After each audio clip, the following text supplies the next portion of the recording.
Bonjour, mon nom c'est Mathias Chariot, je suis ingénieur d'application chez Tektronix. Nous allons commencer une suite de présentations concernant les liaisons série rapides. Pour ce faire, je vais utiliser deux différents produits. Le premier, c'est un générateur d'ondes arbitraire, AWG 70000, qui est en version une voie à 50 Go échantillons par seconde. Ceci me permettra d'aller générer des liaisons série rapides, incluant toute modification en termes de jitter. Le deuxième produit concerne l'oscilloscope temps réel, 33 GHz à 100 Go échantillons par seconde. Lui me permettra de faire l'analyse complète de cette fameuse liaison série. Aujourd'hui, cette session, alliant théorie et pratique, va vous permettre de vous familiariser avec les notions de jitter sur les liaisons série rapides. Dans un premier temps, pourquoi analyser le jitter d'une liaison?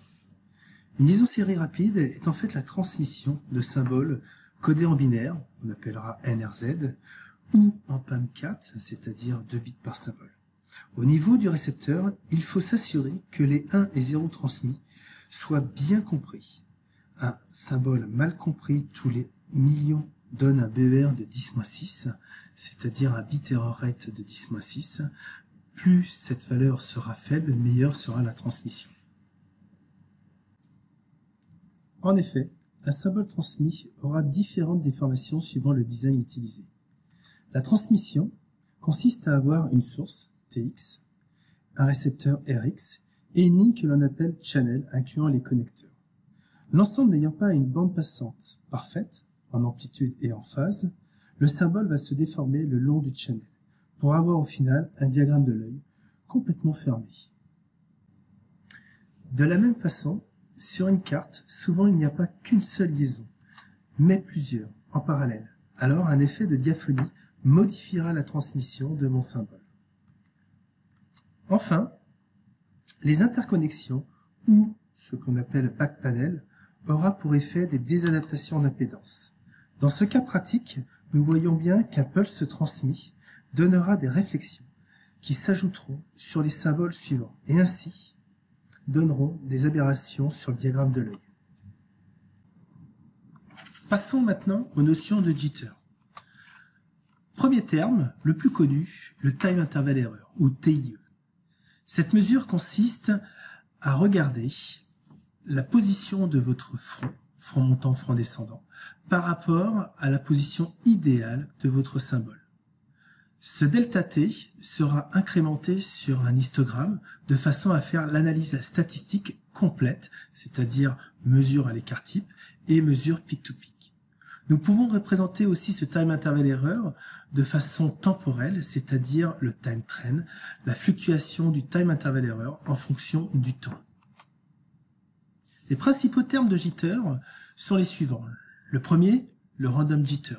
Nous verrons par la suite à quoi il correspond. Ensuite, le déterministic jitter, DJ, qui lui est constitué de périodique, sinusoidal, duty cycle, data dependent, intersymbole. Le but de dissocier ces différents jitters, c'est de savoir si votre jitter provient de votre source ou de votre design. Le random jitter. Le random jitter, RJ, lui provient souvent de votre source. C'est en fait le bruit de votre transmetteur. Comme tout bruit est gaussien, dans ce cas-là, sa représentation gaussienne au niveau statistique donne une valeur peak-to-peak fluctuant en fonction de sa population, ou du nombre de symboles que l'on a capturés. C'est pour ça que cette valeur RJ, random jitter, est souvent donnée au sigma, c'est-à-dire en valeur RMS. On pourrait l'associer au phase noise d'un oscillateur, par exemple. Prenons un cas pratique en utilisant l'oscilloscope 33 GHz de bande passante. Ici, nous avons notre signal, donc une liaison série rapide. On pourrait très bien faire effectuer un zoom de façon à voir le nombre de bits qui passent ici. Et pour faire une mesure directe de mon diagramme de l'œil, je peux utiliser DPE-Jet, sélectionner ma mesure et lancer une acquisition qui va automatiquement me montrer 4 plots ainsi que ma mesure de time interval error à 10 picosecondes. Ici, c'est tout simplement mon jitter time interval error qui fluctue en fonction du temps. Au point de vue histogramme, et au niveau FFT. C'est-à-dire c'est le spectre de mon jitter, c'est ni plus ni moins la FFT de mon signal ici. Et ensuite mon diagramme de l'œil. Si je regarde bien au niveau spectral, on voit que le bruit de mon jitter est complètement sur toute la bande. Si je regarde plus en détail et que je sélectionne tout simplement mon RJ, je peux recalculer cette valeur automatiquement et voir qu'effectivement, je me retrouve avec près de 10 picosecondes de random jitter, c'est-à-dire majoritairement que du jitter aléatoire type gaussien qui vient de mon transmetteur. Le Deterministic Jitter, ou DJ, lui, provient directement de votre design. Il n'est pas fonction du nombre de symboles ou de la population. C'est pour ça que sa valeur est toujours donnée en peak-to-peak. Dans le Deterministic Jitter, le premier terme correspond au Periodic Jitter. C'est un jitter qui oscille à une fréquence fixe. Ça peut être un sinus, ça peut être un signal carré, ça peut être un signal triangulaire, mais c'est souvent la cause d'une interférence. Passons maintenant au cas pratique. Ici, j'ai toujours ma liaison série rapide de 5 gigabits sur lesquels j'applique uniquement du periodic jitter et non plus du random jitter comme précédemment. De la même façon, dans mon analyse DPO-Jet, je sélectionne toujours mon time interval error et je laisse mon RJ. Si je fais une acquisition, effectivement, ici on va se retrouver avec la partie histogramme, c'est un histogramme d'un sinus de mon jitter sur mon diagramme de l'œil. Au niveau time trend, on voit bien mon sinus de mon jitter et au niveau spectral, on retrouve bien effectivement, si je sélectionne un curseur, au niveau du curseur, que j'ai une fréquence qui fait osciller mon jitter qui est de l'ordre de 10 MHz. Si je me remets sur une échelle un peu plus grande, ici, on voit tout le spectre de la même manière qu'ici, on voit entièrement mon jitter évoluer dans le temps. Si je zoome dessus, on retrouve ma sinusoïde. De la même façon, dans mes mesures, je pourrais très bien sélectionner ma partie périodique jitter qui se trouve ici et recalculer cette valeur pour s'assurer de la mesure de mon périodique jitter qui est de 61 picosecondes. Le Duty Cycle Distortion, DCD. Lui, c'est plutôt un problème de dissymétrie de mon diagramme de l'œil. Deux possibilités. La première, des temps de montée et temps de descente qui sont différents. On le voit bien sur ces cas-là. Si un temps de montée est plus lent qu'un temps de descente, dans ce cas-là, à mi-hauteur, nous avons un histogramme avec deux pics. De la même façon, dans un signal différentiel, le mode commun différent sur la partie positive ou négative peut donner aussi du Duty Cycle Distortion. Continuons notre cas pratique, toujours sur notre liaison 5 gigabits, sur laquelle j'ai retiré le random jitter, j'ai retiré le periodic jitter et j'ai changé mes transitoires, c'est-à-dire j'ai fait varier mon temps de montée par rapport à mon temps de descente afin de créer du DCD, Duty Cycle Distortion. Toujours de la même façon avec des POJET, je lance ma mesure. Ce coup-ci, sur mon diagramme de l'œil, on voit bien que le point de croisement n'est plus du tout au même endroit, et ce est dû à cause de mon temps de descente qui est différent de mon temps de montée. On retrouve bien, si je positionne un histogramme à cet endroit-là, on retrouve bien mes deux positions d'histogramme sur lesquelles je pourrais mettre un marqueur de façon à voir ce delta T qui est à peu près de 31 picosecondes à peu près. On pourrait dire ça, oui, 31 picosecondes. Si je veux faire la mesure directement, j'ai ma mesure Duty Cycle Distortion que je peux rallumer et voir qu'effectivement, mon Duty Cycle Distortion est de l'ordre de 31 picosecondes. Le Data Dependent Jitter, DDJ, ou appelé aussi ISI pour Intersymbol Interférence. Lui, il est directement dû à un problème de bande passante sur votre ligne.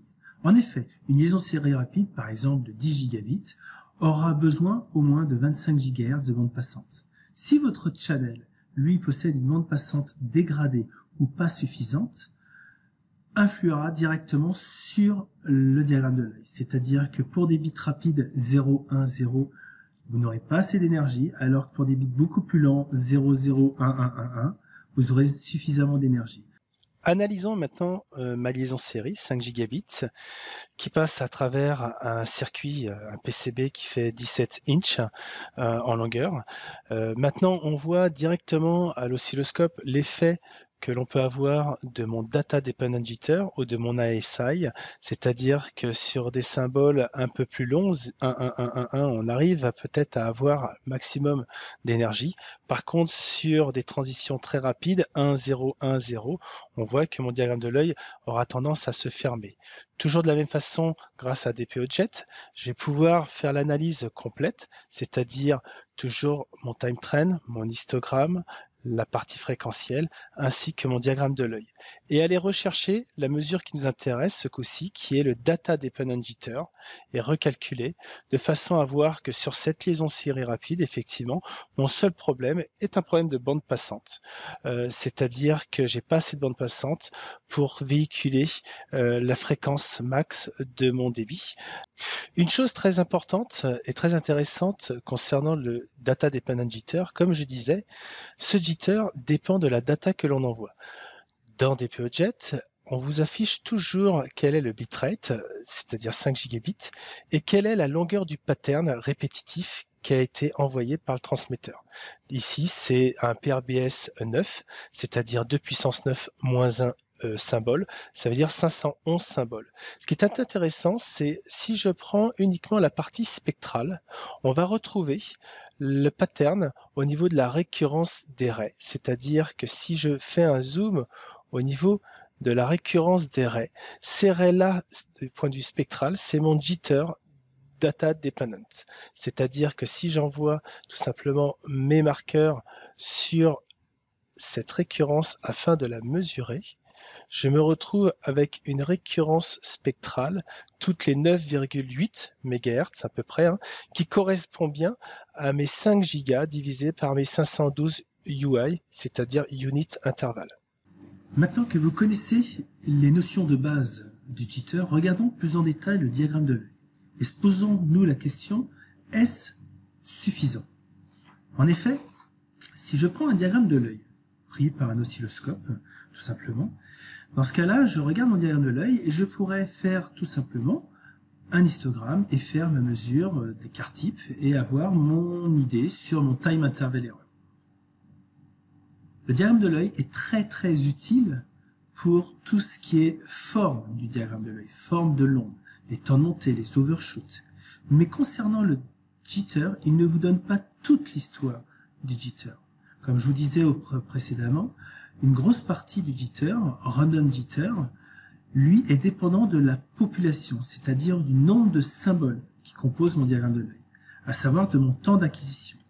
Dans ce cas, si on regarde le diagramme de l'œil qui est sur la droite, la différence par rapport à celui de gauche, c'est tout simplement le temps d'acquisition. Celui de gauche, c'est seulement sur 1000 symboles, c'est celui à droite, c'est sur 644 millions de symboles. Et là, on s'aperçoit que pour un même signal, si je regarde avec des temps différents, je vais avoir un résultat différent. La règle, c'est ne pas faire confiance à un diagramme de l'œil pour connaître toute l'histoire du jitter. Souvent, les normes spécifient la transmission avec un jitter total à un certain bit error rate. Que veut dire ce terme? Ce terme, c'est simplement de dire, voilà, si je regarde 10 puissance 12 symboles, je veux un jitter total à 10-12. Et souvent, les spécifications disent, je veux un random jitter ou je veux un total jitter à 10-12, c'est-à-dire si j'attends 10 puissance 12 symboles. Dans ce cadre, on voit qu'en utilisant juste un diagramme de l'œil, il faudra attendre 10 puissance 12 symboles d'acquisition. En gros, si j'ai un signal qui fait 1 gigabit, il faudrait que je fasse une acquisition de 1000 secondes à mon oscilloscope. Impossible. C'est pour ça que l'on utilise une autre méthode, la représentation battle. Cette représentation montre tout simplement le temps symbole sur l'axe des abscisses et sur l'axe des ordonnées, le nombre de populations. Si je reprends mon premier diagramme de l'œil et que je superpose avec cette courbe, on voit que pour un certain nombre de populations, je me retrouve avec un nombre d'ouverture de l'œil ou un nombre de jitter total. Si j'attends un peu plus longtemps, ma fermeture de l'œil sera directement sur cette valeur-là, donc à 10-14. Et dans ce cas-là, je vais pouvoir commencer à tracer tout simplement une fermeture de l'œil ou une augmentation de mon jitter en fonction de ma population. C'est ce qu'on appelle la méthode Dual-Dirac qui permet d'estimer le jitter total ou l'ouverture de mon œil pour un certain nombre de populations. Sur nos oscilloscopes Tektronix, vous avez une analyse complète et automatique en utilisant l'outil DPOJet ainsi que son wizard. Passons maintenant à la démonstration de ce wizard en utilisant un générateur d'ondes arbitraires afin de pouvoir générer une liaison série rapide avec tous les jitters que l'on a vus précédemment et un oscilloscope de type DPO 73304DX, c'est-à-dire 33 GHz bande passante. Nous allons voir maintenant un cas pratique de jitter et analyser toutes ses composantes. Maintenant, prenons un signal complet et regardons quelles sont les différentes manières d'analyser cette liaison série rapide. La première, c'est d'utiliser l'oscilloscope temps réel comme du temps réel, c'est-à-dire utiliser les conditions de déclenchement et d'acquisition afin de voir le diagramme de l'œil. Pour ce faire, la première chose que je vais sélectionner, c'est ma condition de déclenchement sur du 5 gigabits en NRZ. Une fois que cette condition est faite, je vais pouvoir utiliser mon bouton DPX afin d'augmenter l'acquisition de mon scope. Généralement, un oscilloscope numérique fait que quelques acquisitions par seconde. Ici, on peut atteindre jusqu'à 300 000 acquisitions par seconde.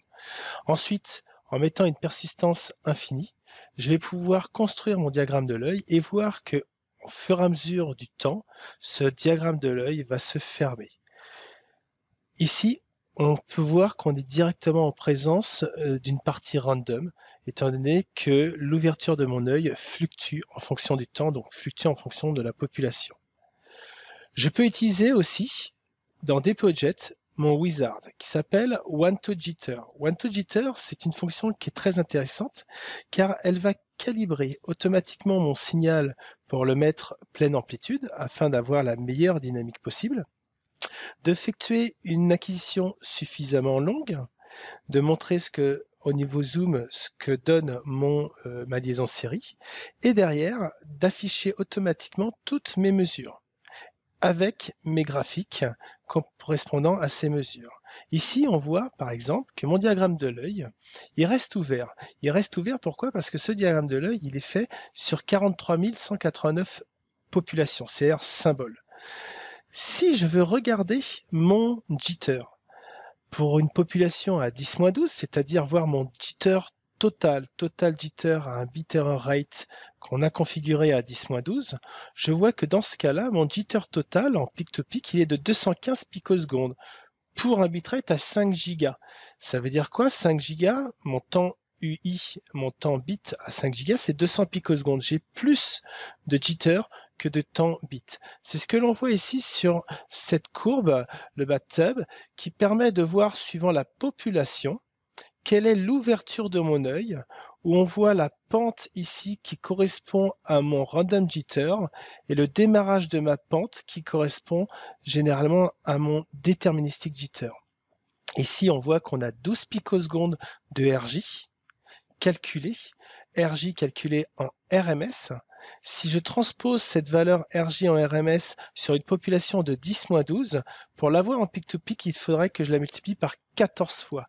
C'est-à-dire que la majeure partie de mon jitter total vient ou provient de mon random jitter. Et finalement, mon déterministic jitter, je n'ai que 40 picosecondes, que je pourrais d'ailleurs regarder en détail pour aller ressortir mon periodic jitter, mon data dependent jitter et mon duty cycle distortion et refaire directement mes mesures associées et voir que sur mon déterministic jitter, j'ai principalement du periodic jitter et du data dependent jitter et finalement très peu de duty cycle distortion. D'accord. Donc si je regarde au niveau spectral, effectivement, on peut retrouver l'ensemble de ces phénomènes-là. C'est-à-dire qu'en prenant mon zoom, je vais aller regarder déjà cette fréquence qui n'a rien à voir avec mon data dependent jitter. C'est une fréquence isolée qui est de l'ordre de 10 mégas. ou 9 mégas, c'est mon periodic jitter. Si je reprends mon zoom out ici, toute cette partie bruit, qui pourrait être vue comme du phase noise, correspond à mon random jitter. Et enfin, si je vais regarder la récurrence de mes rays ici avec mon marqueur, on retrouve encore cette fameuse récurrence qui est de l'ordre de 9.8 MHz, qui correspond bien toujours à ma longueur de pattern par rapport à mon bitrate. Donc ici, j'ai bien mon data dependent jitter. On vérifie l'ensemble de ces mesures de façon spectrale assez simplement. Le plus important, comme je disais, même si votre diagramme de l'œil semble ouvert, la partie random étant directement dépendante de la population, le plus important, c'est de regarder ce graphique-là qui vous donnera réellement l'ouverture de votre œil à 10-12. Et dans ce cas, on voit bien que sur cet exemple-là, mon œil serait complètement fermé si j'attendais 10 puissance 12 symboles. Merci d'avoir assisté à cette première session. J'espère vous revoir sur les prochaines. Nous aurons l'occasion de voir tout ce qui est clock recovery et l'analyse sur multilink ou multilane, tout simplement, toujours en utilisant le logiciel DPOJet de façon un peu plus évoluée. Nous aurons aussi une autre partie qui concerne tout ce qui est receiver, c'est-à-dire la partie preamp phasis, filtre CTLE et l'equalizer. Comment rouvrir un diagramme de l'œil en pré-transmission ou en acquisition. Et enfin, une dernière partie qui est tout ce qui est fait de bruit sur l'amplitude de mon diagramme de l'œil a pour effet d'ajouter du jitter. Effectivement, une modulation d'amplitude devient une modulation de phase ou de fréquence sur mes transitoires. Et nous aurons l'occasion de voir quel outil utiliser pour analyser ce genre de jitter. Merci, au revoir.